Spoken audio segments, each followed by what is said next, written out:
Hello students, यदि मैं आपसे कहूं आप कोई अपना एक कान पकड़िए तो आप चाहे ये कान को पकड़ेंगे चाहे इस कान को पकड़ेंगे, बात तो एक ही हुई ना। तो समझ में नहीं आ रहा क्या मैं कह रहा हूं। आज मैं कुछ इसी प्रकार से पढ़ाने वाला हूं जिसे पढ़कर आपको समझ में आ जाएगा। कान चाहे इस तरफ से पकड़ो चाहे कान चाहे इस तरफ से पकड़ो, बात एक ही होती है। समझने के लिए चलिए चलते हैं अपनी क्लास की तरफ। Welcome to excellence classes. और यहाँ पे मैं आपको रोज नई नई जानकारियाँ देता रहता हूँ, रोज नए नए वीडियो लेक्चर आपके लिए अपलोड करता रहता हूँ। तो आज मैं आपको पढ़ाने वाला हूँ एक्टिव एंड पैसिव वॉइस। कक्षा 9 से लेकर कक्षा 12 तक सभी स्टूडेंट्स को परेशान करने वाली जो रूल होते हैं, इसको आज मैं इतने इजी और इतने इफेक्टिव तरीके से बताऊंगा कि आप लोगों की समझ में पूरी तरह से क्लियरली आ जाएगा। तो सबसे पहले हम लोग चलते हैं अपने सेंटेंस की तरफ। सेंटेंस क्या होता है ये आपको मैंने पहले भी बताया था, आज फिर मैं उसको रिपीट किए दे रहा हूं। तो चलिए देखते हैं पहले क्या होता है। तो स्टूडेंट्स, एक्टिव पैसिव वॉइस समझने से पहले हमें जानना आवश्यक है कि सेंटेंस क्या होते हैं। तो सेंटेंस, आप कोई भी सेंटेंस कहीं भी पढ़ लीजिए, कैसा भी सेंटेंस हो, सेंटेंस में किसी भी सेंटेंस में किसी भी वाक्य में केवल आपको 3 चीजें मिलती हैं: सब्जेक्ट, वर्ब, ऑब्जेक्ट। यानी कि कर्ता प्लस क्रिया प्लस कर्म। अर्थात इसको इस तरीके से भी याद रख सकते हैं कि कर्ता का क्रियाक्रम। तो कर्ता का क्रियाक्रम के रूप में अगर यदि आप इसे याद रखेंगे तो ये बहुत ही आसान सा फॉर्मूला है इस रूल को याद करने का कि किसी भी सेंटेंस में हमें कर्ता, क्रिया और कर्म, ये 3 चीजें मिलती हैं। यानी कि subject plus verb plus object.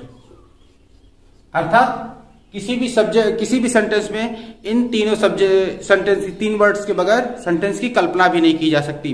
जैसे वह अमरूद खाता है, वह अमरूद खाता है।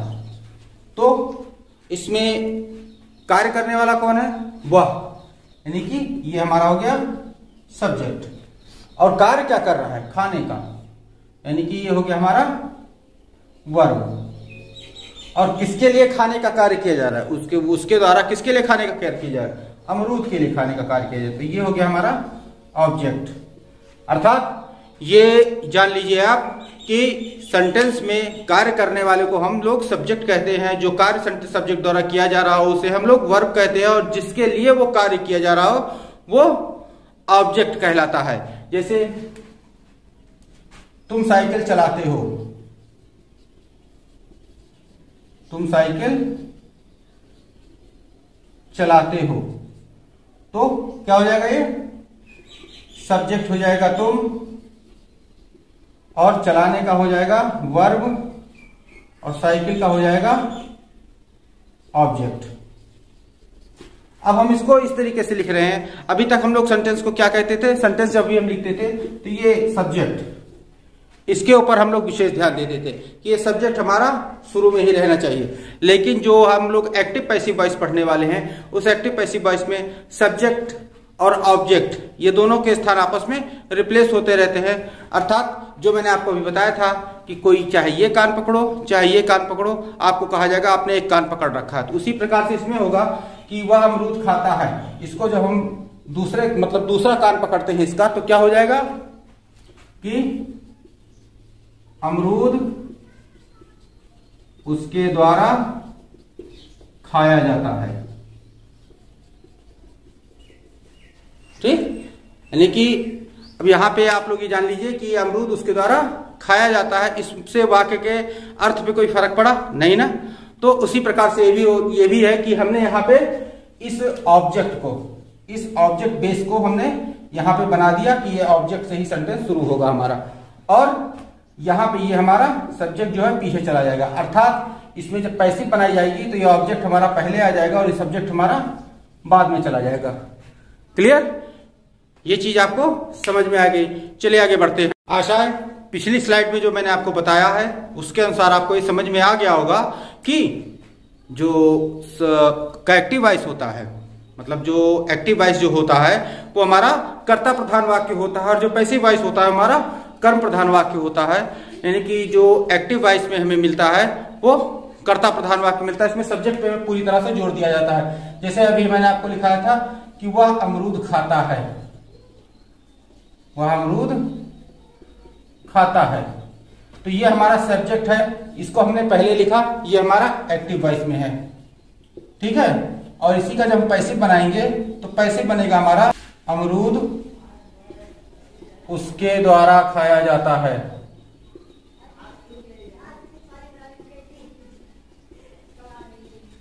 अमरूद उसके द्वारा खाया जाता है, अर्थात यहाँ पे अमरूद पहले आ गया। तो उसमें हमने क्या बताया था कि ये जो हमारा सब्जेक्ट है ये वर्ब है और ये ऑब्जेक्ट है। यहाँ पे ये ऑब्जेक्ट अगर पहले आ गया तो पैसिव वॉइस हमारा कर्म प्रधान वाक्य बना। यानी कि ये इस एक नजर में आप कह सकते हैं कि जिस वाक्य में कर्ता आगे हो उसको हम लोग एक्टिव वॉइस में कहते हैं, और जिस वाक्य में कर्म आगे हो यानी ऑब्जेक्ट अगर पहले लिखा हो तो उसे हम पैसिव वॉइस कहते हैं। क्लियर? सेंटेंस में जो हमें एक्टिव वॉइस मिलता है कुछ इस प्रकार से मिलता है, subject plus verb plus object. तो आप अगर कहीं पे सेंटेंस को पा रहे हैं, अगर कंफ्यूज हैं कि जो सेंटेंस हमारा एक्टिव वॉइस में है कि पैसिव वॉइस में है, तो सिंपल सा एक ट्रिक है छोटी सी, ये ध्यान रखिएगा कि जो भी एक्टिव वॉइस होगी, एक्टिव वॉइस में चाहे जो सहायक क्रिया लिखी हो। अभी मैंने इसके पहले जो वीडियो लेक्चर अपलोड किए थे ट्रांसलेशन वाले, उसमें मैंने बताया था कि डू, डज और डिड के साथ वर्ब की फर्स्ट फॉर्म आती है, is, am, are, was verb के साथ आईएनजी फॉर्म आती है, हैज, हैव, हैड के साथ वर्ब की थर्ड फॉर्म आती है। ये चीज मैंने बताई थी। और यहां पे आपको पैसिव वॉइस पहचानने का सबसे आसान तरीका है कि सहायक क्रिया कोई भी लिखी हो, any helping verb, any helping verb, तो इसके साथ हमें वर्ब जो है कि थर्ड फॉर्म में मिलेगी।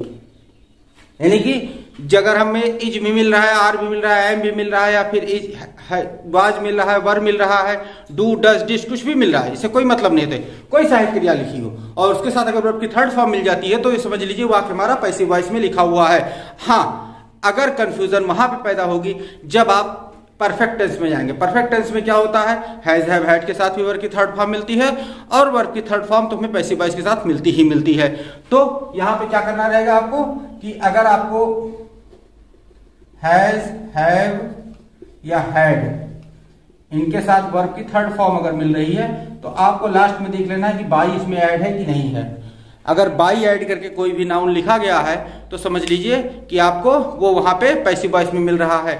इसके साथ यहां भी यही रूल होता है कि बाई लगा कोई नाउन ऐड किया जाता है, लेकिन यहाँ पे आसानी से पहचाना जा सकता है कि किसी भी वर्ब के साथ अगर वर्ब की थर्ड फॉर्म लगी, किसी भी हेल्पिंग वर्ब के साथ अगर वर्ब की थर्ड फॉर्म यूज की गई है तो वो सेंटेंस हमारा पैसिव वॉइस में होता है। हाँ, हैज, हैव, हैड के साथ वर्ब की थर्ड फॉर्म एक्टिव में भी लगती है, पैसिव में भी लगती है, लेकिन हैज, हैव, हैड के साथ वर्ब की थर्ड फॉर्म के साथ बाई जो प्रीपोजिशन होता है वो हमें केवल पैसिव वॉइस में ही देखने को मिलता है, एक्टिव वॉइस में देखने को नहीं मिलता।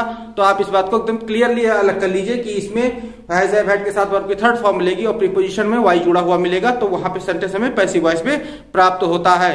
क्लियर? तो आप इसको उम्मीद है कि ये चीज समझ गए होंगे। चलिए हम आगे बढ़ते हैं। आगे बढ़ने पे क्या होता है कि यहाँ पे जब इसे हम पैसिव वॉइस में चेंज करते हैं, एक्टिव वॉइस का मैंने एक स्ट्रक्चर लिख रखा था आपके लिए, उसको जब हम पैसिव वॉइस में चेंज करते हैं तो ये ऑब्जेक्ट हमारा पहले आ जाता है और ये सब्जेक्ट हमारा बाद में चला जाता है, और ये वर्ब की थर्ड फॉर्म जहां है वहीं रहती है, लेकिन ये वर्ब की फॉर्म को थर्ड फॉर्म में चेंज कर देते हैं। क्लियर? ये चीज उम्मीद है आपको समझ में आ गई होगी। तो स्टूडेंट्स, जो चीजें अभी हमने बोल के बताई थी वो मैंने बोर्ड पे आपके लिए लिख भी दी हैं कि जैसे एक्टिव वॉइस का सब्जेक्ट पैसिव वॉइस का ऑब्जेक्ट तथा एक्टिव वॉइस का ऑब्जेक्ट पैसिव वॉइस का सब्जेक्ट बना दिया जाता है। ये चीज मैंने उस पर भी समझाई थी। टेंस तथा पैसिव वॉइस के नंबर तथा जेंडर के अनुसार ऑक्सिलरी वर्ब। ऑक्सिलरी वर्ब उसी वर्ब को कहते हैं जिसको हम लोग हेल्पिंग वर्ब कहते हैं, उसी को हम लोग यहाँ पे ऑक्सिलरी वर्ब का नाम दे रहे हैं। तो यहाँ पे जो आता है नंबर तथा जेंडर, तो इस पे यदि आप लोग इस चीज को समझना चाहेंगे कौन सा टेंस, कौन सा जो प्रोनाउन हमें किस नंबर, किस केस, किस टेंस, किस जेंडर में मिलता है, उसके लिए मैं एक अलग से वीडियो आप लोगों के लिए तैयार कर दूंगा जिसे आप देखकर समझ सकते हैं। लेकिन यदि आप डिमांड करेंगे तो अभी यहाँ समझिए कि इसके नंबर या जेंडर के अनुसार ऑक्सिलरी वर्ब हेल्पिंग वर्ब का प्रयोग किया जाता है। फिर आखिरी मेन वर्ब की थर्ड फॉर्म यानी past participle form. Past participle past tense present tense की जो वर्ब की फॉर्म है, इसके लिए मैंने एक अलग से वीडियो लेक्चर बना रखा है। उसका भी लिंक मैं नीचे डिस्क्रिप्शन में दे दूंगा और ऊपर आई बटन पे लिंक कर दूंगा कि जहां से जाकर आप लोग उसे देख सकते हैं। पैसिव वॉइस में ऑब्जेक्ट से पहले बाई का प्रयोग, यानी पैसिव वॉइस में जो एक्टिव वॉइस का सब्जेक्ट हम लोग पैसिव का ऑब्जेक्ट बनाते हैं, तो उस पैसिव वॉइस में ऑब्जेक्ट से पहले हम लोग बाई का प्रयोग कर देंगे। क्लियर? ये चीजें मैंने आपको बोल के भी बताई थी, लिख भी दिया है और समझा भी दिया है। चलिए इसे नोट कर लीजिए, फिर आगे बढ़ते हैं। आखिरी लेकिन सबसे इंपॉर्टेंट रूल कि पैसिव वॉइस को बनाने से पहले हमें एक्टिव वॉइस में जो यूज वर्ब है उसका ट्रांसिटिव होना आवश्यक है।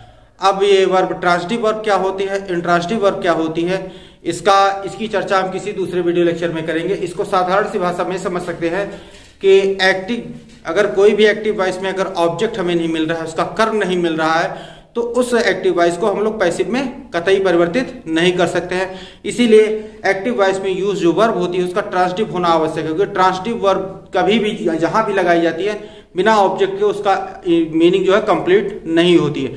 इसीलिए आखिरी लेकिन बहुत ही इंपॉर्टेंट रूल है कि इसके वर्ब को हमें ट्रांसिटिव होना अति आवश्यक है। चलिए इसे नोट कर लीजिए, फिर आगे बढ़ते हैं। तो आगे बढ़ने से पहले जान लेते हैं कि जो पैसिव वॉइस में हमें बाई का प्रयोग मिलता है, उस बाई के प्रयोग को जरूरत के अनुसार हम लोग परिवर्तित भी कर सकते हैं। यानी कहीं कहीं पे हमको बाई के स्थान पे टू मिल जाता है, एट मिल जाता है या विद मिल जाता है, तो वहां पे ऐसी कंडीशन में सेंटेंस गलत नहीं होता, लेकिन वहां पे उसकी आवश्यकता के अनुसार हमें बाई की जगह पे उन वर्ड्स का प्रयोग करना रहता है। तो अब आगे बढ़ते हैं अपने पैसिव वॉइस की तरफ। तो एक्टिव एंड पैसिव वॉइस जो कि पूरी तरह से डिपेंड है हमारी टेंस पे, यानी अगर आपको टेंस आता है अच्छी तरीके से तो आप एक्टिव एंड पैसिव वॉइस को बहुत आसानी से कर लेंगे। क्यों? क्योंकि जो सेंटेंस बनाए जाते हैं, जो में ट्रांसिटिव वर्ब हुई या इंट्रांसिटिव वर्ब हुई या फिर ऑक्सिलरी वर्ब के साथ मेन वर्ब, ये आपको मैंने पहले ही बता दिया है कि ऑक्सिलरी वर्ब या हेल्पिंग वर्ब के साथ मेन वर्ब एक ही जगह पे मिलती है, वो होती है हमारी टेंस। के सेंटेंस को हम लोग ट्रांसलेट करना शुरू करते हैं तो वहीं पर हमें ऑक्सिलरी वर्ब के साथ मेन वर्ब का मिलना निश्चित होता है। तो यहां पे हम लोग ये जानते हैं कि टेंस कितने प्रकार के होते हैं। टेंस कुल 3 प्रकार के होते हैं, और ये भी मैंने बता रखा है पहले अपने पुराने वीडियो लेक्चर में, जो कि टेंस पे आधारित ट्रांसलेशन मैंने करवाया था। उसमें मैंने बता रखा है कि हर टेंस के अपने 4 पार्ट होते हैं। यानी टोटल हमारे पास कुल कितने पार्ट हुए? 12 पार्ट। 12 पार्ट में कौन सा हमारा पहला हुआ? Present indefinite. तो ये हमारे 12 टेंस होते हैं, जिसको मैंने बताया है कि हर टेंस में, यानी प्रेजेंट टेंस के 4 पार्ट, पास्ट टेंस के 4 पार्ट और फ्यूचर टेंस के 4 पार्ट। अब इन 12 पार्ट में जो 12 पार्ट होते हैं टेंस के, इसमें कुल 8 पार्ट, यानी कुल 8 पार्ट की ही पैसिव बनाई जाती है। 4 पार्ट की पैसिव बिल्कुल भी नहीं बनाई जाती। वो 4 पार्ट कौन कौन से हैं? ये एक हो गया प्रेजेंट परफेक्ट कॉन्टिन्यूअस टेंस, दूसरा हो गया हमारा पास्ट परफेक्ट कॉन्टिन्यूअस टेंस, तीसरा हमारा हो गया फ्यूचर कॉन्टिन्यूअस टेंस, और चौथा हमारा हो गया फ्यूचर परफेक्ट कॉन्टिन्यूअस टेंस। ये 4 टेंस ऐसे होते हैं जिनकी पैसिव हम लोग नहीं बनाते हैं, जिनकी पैसिव नहीं बनाई जा सकती है। तो क्लियर हुआ कि कितने कितने टेंस की पैसिव बनाई जाती है। चलिए इसे एक बार आप नोट कर लीजिए, फिर आगे बढ़ते हैं। तो स्टूडेंट्स, इस प्रकार से आपने देखा कि सेंटेंस क्या होते हैं, कैसे सेंटेंस हमारे एक्टिव से पैसिव में बनाए जा सकते हैं, एक्टिव पैसिव सेंटेंस का स्ट्रक्चर क्या होता है, और पैसिव सेंटेंस आधारित किस पर होते हैं, और कितने टेंस की पैसिव सेंटेंस बनाई जा सकती है। इस प्रकार से आपको ये सारी चीजें क्लियर हो गई। अब हम आगे बढ़ते हैं अपने पहले टॉपिक की तरफ, जो कि हमारे पहले टेंस का पार्ट है। और जैसा कि मैंने आपसे प्रॉमिस किया था कि जब भी मैं एक्टिव पैसिव शुरू करूंगा तब मैं आप लोगों को एक साथ 2 रूल्स सिखाते चलूंगा। मतलब इस एक्टिव पैसिव में मैं आपको जितने भी टेंस की पैसिव बनाना सिखाऊंगा, उतने टेंस की ट्रांसलेशन अलग अलग बताते रहूंगा, उतने टेंस को मैं अलग अलग ट्रांसलेट करवाते हुए चलूंगा, तभी उनकी एक्टिव पैसिव तैयार करवाऊंगा। एक्टिव में सेंटेंस को हिंदी से इंग्लिश में ट्रांसलेट करवाऊंगा, फिर उसी सेंटेंस को मैं पैसिव बनाना सिखाऊंगा। इससे आप लोगों को 2 चीजें क्लियर हो जाएंगी कि जो सेंटेंस में टेंस का ट्रांसलेशन है वो भी उसी तरीके से, सेंटेंस में जो टेंस का ट्रांसलेशन है वो भी आपको, और साथ साथ पैसिव बनाना भी आपको एक साथ क्लियर होता जाएगा। तो सबसे पहले हम लोग आगे बढ़ते हैं अपने प्रेजेंट इंडेफिनिट टेंस की तरफ। तो स्टूडेंट्स, यदि आपने मेरे ऑल इंडेफिनिट टेंस ट्रांसलेशन का वीडियो लेक्चर देखा होगा तो आपको काफी हद तक क्लियर हो गया होगा कि प्रेजेंट इंडेफिनिट टेंस का ट्रांसलेट किस प्रकार से किया जाता है। फिर भी आप लोगों की सुविधा के लिए मैं इसको यहाँ एक बार फिर से ट्रांसलेशन करना आपको सिखाता हूं, उसके बाद इसकी मैं पैसिव बनाना बताऊंगा। सबसे पहले इसका मैं स्ट्रक्चर लिख देता हूं कि स्ट्रक्चर जो हमारा अफर्मेटिव का होता है वो कुछ इस प्रकार से होता है। Subject plus verb first form में और प्लस एस या ईएस यदि आवश्यक हो तो। आवश्यक कब होगी? जब सब्जेक्ट में हमें ही, शी, इट या किसी का नाम मिल जाएगा तो वर्ब की फर्स्ट फॉर्म में एस या ईएस आवश्यक हो जाएगी। तो यहां पे एस या ईएस आवश्यक हो तो, और प्लस ऑब्जेक्ट। इस बात का ध्यान रखिए कि यदि एक्टिव वॉइस में हमें ऑब्जेक्ट नहीं मिलता है तो उस सेंटेंस का हम पैसिव नहीं बना सकते। ऑब्जेक्ट मतलब पहले ही बता चुके हैं, ऑब्जेक्ट मतलब वर्ब जिसके लिए सब्जेक्ट जिसके लिए वर्ब यानी क्रिया कर रहा हो वो हमारा ऑब्जेक्ट होता है। तो यहां पे जैसे हमने लिखा, अपना पहला ही ट्रांसलेशन लेते हैं कि वह अमरूद खाता है। कुछ यही तो बताया था मैंने कि आखिरी में ता है, ती है, ते है, आते हैं, तो वह अमरूद खाता है। ये हमें एक ट्रांसलेशन, एक सेंटेंस मिल गया। और इसको जब हम ट्रांसलेट करेंगे तो वह के लिए लिखेंगे ही, और ही के साथ वर्ब की फर्स्ट फॉर्म लगाएंगे और फिर अमरूद लिख देंगे, ही ईट्स गुआवा। ठीक, क्लियर हुआ कि ये सेंटेंस ट्रांसलेट किस प्रकार होता है। अब तो ये हमारा एक्टिव वॉइस में था, और जब इसको हम पैसिव बनाएंगे तो पैसिव वॉइस में ये ऑब्जेक्ट यहां लिखेंगे, यानी कि सब्जेक्ट जो ऑब्जेक्ट था। ठीक, सब्जेक्ट जो पहले हमें ऑब्जेक्ट के रूप में मिल रहा था वो यहां आके सब्जेक्ट बन जाएगा। प्लस इज या एम या आर। हाँ, ये चीज ध्यान रखिए कि इसमें जो हेल्पिंग वर्ब यूज की जाती है प्रेजेंट इंडेफिनिट टेंस में, इज, एम या आर, यानी कि जो ये हमारा नया वाला सब्जेक्ट बनेगा, इस नए वाले सब्जेक्ट के अकॉर्डिंग हमें इज, एम, आर का प्रयोग करना है। इज, एम या आर, और फिर इसके साथ हम लोगों को लगा देनी है वर्ब की थर्ड फॉर्म, और फिर लगा देना है हम लोगों को ऑब्जेक्ट जो सब्जेक्ट था, यानी जो यहाँ पे हमें सब्जेक्ट मिल रहा था वो यहाँ पे ऑब्जेक्ट बन जाएगा। हाँ, वर्ब की थर्ड फॉर्म के बाद हम लोगों को बाई लगाना है, बाई के बाद हम लोगों को ऑब्जेक्ट लगानी है जो सब्जेक्ट था। क्लियर? अब इसको हम क्या करेंगे, पहले जो सब्जेक्ट लेंगे जो ऑब्जेक्ट है, यानी गुआवा, तो गुआवा पहले हमने लिख दिया, और गुआवा सिंगुलर नंबर है इसलिए हम लोग इज का प्रयोग करेंगे, गुआवा इज।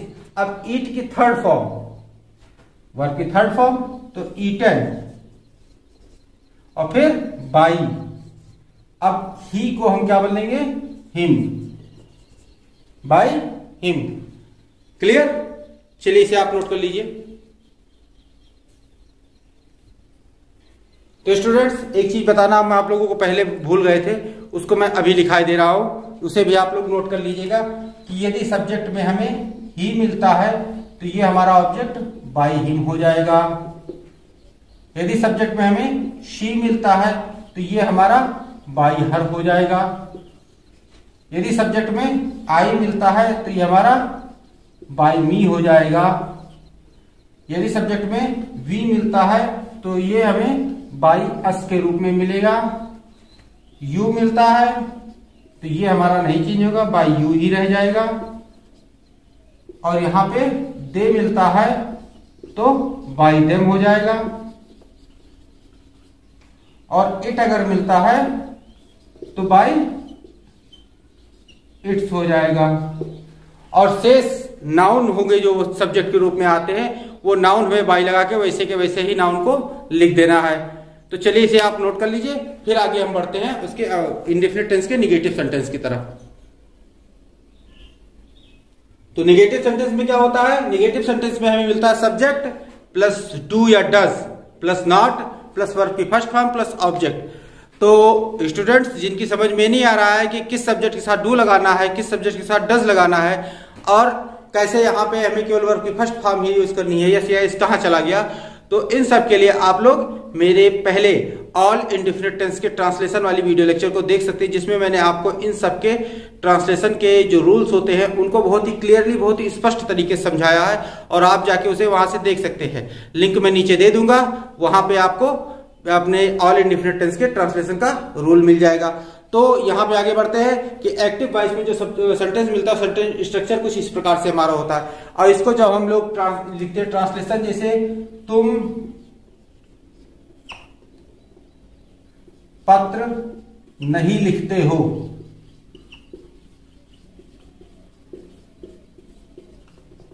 तुम पत्र नहीं लिखते हो, तो ये हो जाएगा यू डू नॉट, यू के साथ डू का प्रयोग किया जाता है, यू डू नॉट, और फिर वर्ब की first form write a letter. Clear? ये चीज हमें मिल जाती है कि ये सेंटेंस हमारा इस प्रकार से ट्रांसलेट किया जाएगा ये सब रूल के अनुसार। अब इसको जब हम पैसिव बनाएंगे तो पैसिव में जो सेंटेंस स्ट्रक्चर होगा वो हमारा इस प्रकार से होगा। तो पैसिव वॉइस का स्ट्रक्चर कुछ इस प्रकार से होगा, सब्जेक्ट जो ऑब्जेक्ट था प्लस इज, एम या आर, उसके बाद हम लोग नॉट का प्रयोग कर देंगे, यानी सब्जेक्ट के अकॉर्डिंग हम लोग इज, एम या आर का प्रयोग कर देंगे, उसके बाद नॉट का प्रयोग कर देंगे, फिर वर्ब की थर्ड फॉर्म लगा देंगे, फिर बाई लगा देंगे और फिर वो ऑब्जेक्ट लिखेंगे जो एक्टिव वॉइस का सब्जेक्ट था। अर्थात यहाँ पे हमें ये ऑब्जेक्ट मिल रहा है, इसको हमें सब्जेक्ट बनाना है, तो यहाँ पे हमारा हो जाएगा अ लेटर और फिर ये सिंगुलर नंबर है तो इज लग जाएगा और इसके बाद क्या होता है, हमने नॉट बताया है और फिर वर्ब की थर्ड फॉर्म, राइट की थर्ड फॉर्म रिटर्न। तो वर्ब की थर्ड फॉर्म या वर्ब की फर्स्ट फॉर्म या वर्ब की सेकंड फॉर्म, इन सबको मैंने याद करना नहीं, एक वीडियो लेक्चर में आपको मैंने बनाना सिखाया है, जिसे आप इसके बाद जाकर देख सकते हैं, जिसका लिंक मैं नीचे डिस्क्रिप्शन में दे दूंगा और ऊपर आई बटन पे भी लिंक कर दूंगा कि आप उस वीडियो लेक्चर को इसके बाद जाकर देख सकते हैं। तो यहाँ पे वर्ब की थर्ड फॉर्म का रिटर्न हो गया और फिर रिटर्न के बाद हमारा लगेगा बाई, बाई लगा दिया और उसके बाद यू, यू को हमने क्या बताया था, यू नहीं चेंज होगा, यू का यू ही रह जाएगा, तो बाई यू। क्लियर? आशा है समझ में आ गया होगा। चलिए इसे नोट कीजिए, फिर इंट्रोगेटिव सेंटेंस की तरफ चलते हैं। तो ये हमारा इंट्रोगेटिव सेंटेंस का सेंटेंस स्ट्रक्चर है कि डू या does plus subject plus verb की first form plus object plus question mark, ये हमारा इंट्रोगेटिव सेंटेंस का स्ट्रक्चर है। अब यहां पे मैंने आपको ऐसा सेंटेंस लिखा है जिसके दो ऑब्जेक्ट होते हैं, कहीं कहीं पे ऐसा सेंटेंस आपको मिल जाता है पैसिव बनाने के लिए जिसमें एक्टिव वॉइस में दो ऑब्जेक्ट दिए होते हैं। तो उन दो ऑब्जेक्ट वाले सेंटेंस को किस प्रकार से पैसिव बनाया जाता है ये ध्यान से आप देख लीजिए। तो जैसे क्या तुम उसको को अपनी पुस्तक देते हो, ये मैंने इंग्लिश का, हिंदी का एक ट्रांसलेशन लिखा है, इसको अभी मैं इंग्लिश में ट्रांसलेट करता हूं, देखिए क्या होता है। तो ये देखिए यहाँ पे क्या है कि do you give him your book. अब इस प्रकार के सेंटेंस में आप जब भी पढ़ेंगे तो एक ऑब्जेक्ट होगा जो ज्यादा सेंटेंस पे इफेक्ट डालता है और दूसरा ऑब्जेक्ट जो होता है वो सेंटेंस पे कम इफेक्ट डालता है। गिव के साथ जो सेंटेंस ऑब्जेक्ट ज्यादा सेंटेंस पे इफेक्ट डालता है वो है योर बुक, हिम जो है कम से इफेक्ट डालता है। ये आपको जब वर्ब की एक क्लास हम लेंगे जिसमें वर्ब के ट्रांसिटिव और intransitive, auxiliary verb, modal verb, इन सब के बारे में क्लियर करेंगे तो यहाँ आपको क्लियर हो जाएगा। लेकिन इस जगह पे भी आप देखिए कि गिव, इस जगह पे आप देखिए कि गिव के साथ योर बुक ज्यादा इफेक्ट डाल रहा है। नहीं, क्या तुम देते हो अपनी पुस्तक, यह सेंटेंस कंप्लीट लग रहा है, भले उसे ना लगाया जाए लेकिन ये सेंटेंस कंप्लीट लग रहा है। तो ये सेंटेंस यहाँ पे हमें ये योर बुक जो है सेंटेंस पे ज्यादा इफेक्ट डाल रहा है। अगर क्या तुम उसे देते हो, ये सेंटेंस हमें इनकम्प्लीट सा लग रहा है, इसीलिए उसे जो वर्ब है, उसे जो ऑब्जेक्ट है, ये सेंटेंस पे कम इफेक्ट डाल रहा है। तो जब हम पैसिव बनाते हैं तो अगर किसी भी सेंटेंस में हमें दो ऑब्जेक्ट मिल जाए तो हम उस ऑब्जेक्ट को अपना पैसिव वॉइस का सब्जेक्ट बनाते हैं जिससे सेंटेंस पे ज्यादा इफेक्ट पड़ रहा हो। और जिस ऑब्जेक्ट से सेंटेंस का इफेक्ट कम हो रहा हो उसे हम लोग वर्ब की थर्ड फॉर्म और बाई के बीच में रख देते हैं। क्लियर?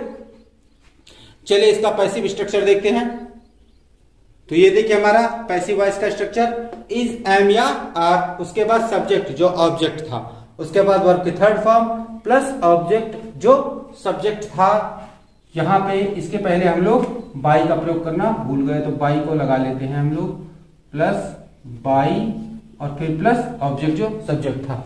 जनरल रूल है, जो पिछले 2-3 रूलों से आप देखते आ रहे हैं, वही सारे नियम इसमें भी हैं। लेकिन इसमें एक नोट जो मैंने आपको अभी समझाया है, वो नोट मैंने लगा दिया है कि जब किसी सेंटेंस में 2 ऑब्जेक्ट मिलते हैं तो पैसिव वॉइस का सब्जेक्ट उसी ऑब्जेक्ट को बनाया जाता है जिससे सेंटेंस सबसे ज्यादा इफेक्टेड होता है, जिससे सबसे सेंटेंस जो है सबसे ज्यादा इफेक्ट करता है जो ऑब्जेक्ट सेंटेंस को, उसी ऑब्जेक्ट को हम पैसिव वॉइस का सब्जेक्ट बना देते हैं। और इस सेंटेंस में हमें जो सबसे ज्यादा इफेक्ट करने वाला ऑब्जेक्ट है योर बुक, तो इसीलिए इसी योर बुक को हम इसका सब्जेक्ट बना देते हैं, योर बुक। अब यहाँ पे हमने क्या बताया था, इज एम आर वाक्य के शुरू में होगा, योर बुक सिंगुलर नंबर है तो इसलिए इज हम शुरू में लगा दिए हम। क्लियर? Is your book. अब फिर इसके बाद हम वर्ब की थर्ड फॉर्म का प्रयोग करेंगे, तो गिव की थर्ड फॉर्म गिवन। और फिर क्या बताया था कि जो दूसरा ऑब्जेक्ट बच रहा है उस दूसरे ऑब्जेक्ट को हम लोग वर्ब की थर्ड फॉर्म और प्लस बाई के बीच में लगा देते हैं। तो वर्ब की थर्ड फॉर्म आ गई तो दूसरा ऑब्जेक्ट लगा देंगे हम यहाँ पे, गिवन हिम, जैसे is your book given him. फिर आ जाएगा बाई और फिर यू, क्योंकि यू चेंज नहीं होना है, और क्वेश्चन मार्क कर देंगे। क्लियर? आशा है ये चीज आपको अच्छे से समझ में आ गई होगी। चलिए इसे एक बार आप नोट कर लीजिए और नोट करने के बाद फिर हम लोग आगे बढ़ते हैं। तो स्टूडेंट्स, प्रेजेंट इंडेफिनिट टेंस का जो पैसिव बनाने का मुख्य रूल था वो इसी के साथ खत्म होता है। अब इसके साथ 2-3 छोटे नियम है जो आपको ध्यान रखने आवश्यक हैं। पहला नियम यह है कि यदि सेंटेंस इंट्रोगेटिव निगेटिव में प्राप्त होता है तो जो सेंटेंस मतलब निगेटिव होता है उसमें हम सब्जेक्ट के बाद तुरंत नॉट का प्रयोग कर देते हैं। ये बात मैंने आपको पिछले भी वीडियो लेक्चर में बताई है और आज फिर क्लियर किए दे रहे हैं कि इंट्रोगेटिव निगेटिव सेंटेंस में जब सब्जेक्ट के पहले हम लोगों को हेल्पिंग वर्ब का प्रयोग मिल जाता है तो सब्जेक्ट के तुरंत बाद हम लोग नॉट का प्रयोग कर देते हैं, सेंटेंस हमारा निगेटिव बन जाता है। इस नियम में पैसिव वॉइस में भी कोई परिवर्तन नहीं होगा। जैसा पैसिव वॉइस का स्ट्रक्चर मैंने इंट्रोगेटिव सेंटेंस के लिए लिखाया है अभी स्लाइड में, उसी के अकॉर्डिंग आप लोगों को आगे बढ़ना है और सब्जेक्ट के तुरंत बाद नॉट का प्रयोग करके सेंटेंस को हमें इंट्रोगेटिव निगेटिव के रूप में लिख लेना है। अब यदि सेंटेंस में क्वेश्चन वर्ड आ जाते हैं, कब, क्यों, कहां, कैसे, ये सारे वर्ड आ जाते हैं, तो उन क्वेश्चन वर्ड्स को इज एम आर के पहले लगा देना है और बाकी सारे रूल इंट्रोगेटिव सेंटेंस वाले हमें अपनाने रहेंगे। हाँ, एक सेंटेंस ऐसा होता है जिसमें आपको थोड़ा सा परिवर्तन करना रहता है। जब वो क्वेश्चन वर्ड इंट्रोगेटिव सेंटेंस आता है और उसमें एक शब्द आ जाता है हु, यदि सेंटेंस के स्टार्ट में हमें हु मिल रहा है तो हु को हम लोग बाई हुम में चेंज कर देंगे। देख लीजिए, अब देखिए यहाँ पे होता है जब किसी इंट्रोगेटिव सेंटेंस में हमें हु मिल जाता है तो हु सेंटेंस में सबसे पहले प्रयुक्त किया जाता है और हु के बाद हमें कोई हेल्पिंग वर्ब नहीं मिलती है। सेंटेंस के साथ हमें हेल्पिंग वर्ब का यानी ऑक्सिलरी वर्ब का यूज नहीं मिलता, तो यहाँ हु के साथ भी ऑक्सिलरी वर्ब का यूज नहीं मिलता, क्योंकि हु अपने आप में एक सिंगुलर नंबर सब्जेक्ट होता है। जैसे यहाँ पे आपने लिखा हु चेंज इनटू बाई हुम, ये आप देखिए यहाँ पे लिखा है कि हु को बाई हुम में बदल दिया जाता है और बाई हुम को भी सेंटेंस में सबसे पहले लिखा जाता है। इसका हम लोग एक एग्जांपल लेकर देखते हैं कि who teach you Hindi. Clear? ये सेंटेंस हमारा हो गया। इसको जो हम लोग पैसिव में चेंज करेंगे तो हु को हम लोग चेंज कर लेंगे बाय हुम। बाय हुम के बाद अब क्या करते हैं हम लोग लगाएंगे इसमें हेल्पिंग वर्ब यानी ऑक्सिलरी वर्ब। तो ऑक्सिलरी वर्ब क्या है प्रेजेंट डेफिनिट टेंस की? इज। सिंगुलर नंबर सब्जेक्ट है तो इसीलिए हम लोगों को इज का प्रयोग करना है। और उसके पश्चात फिर क्या लिखना है? यू। के बाद हमें क्या लिखना है? लिखना है ये टीच की थर्ड फॉर्म टॉट, और फिर हिंदी आखिरी में लिख देना है। तो ये सेंटेंस हमारा बन जाएगा by whom is you taught Hindi. इस प्रकार से हु वाले सेंटेंस को हम लोग पैसिव बना लेते हैं। आशा है ये रूल आपकी समझ में अच्छी तरह से आ गया होगा। तो चलिए इसे एक बार आप इसे नोट कर लीजिए, फिर हम लोग आगे कुछ और एग्जाम्पल लेके इसे समझने की कोशिश करते हैं। तो स्टूडेंट्स, कुछ एग्जाम्पल्स मैंने आप लोगों के लिख दिए हैं, और उन सारे रूल्स के साथ इन एग्जाम्पल्स को मिला के आप लोग पढ़िए, जिससे कि आप लोगों को प्रेजेंट इंडेफिनिट टेंस की पैसिव वॉइस बनाना एकदम से क्लियर हो जाए और आप लोगों को ठीक से समझ में आ जाए। तो इसे एक बार आप नोट कर लीजिए।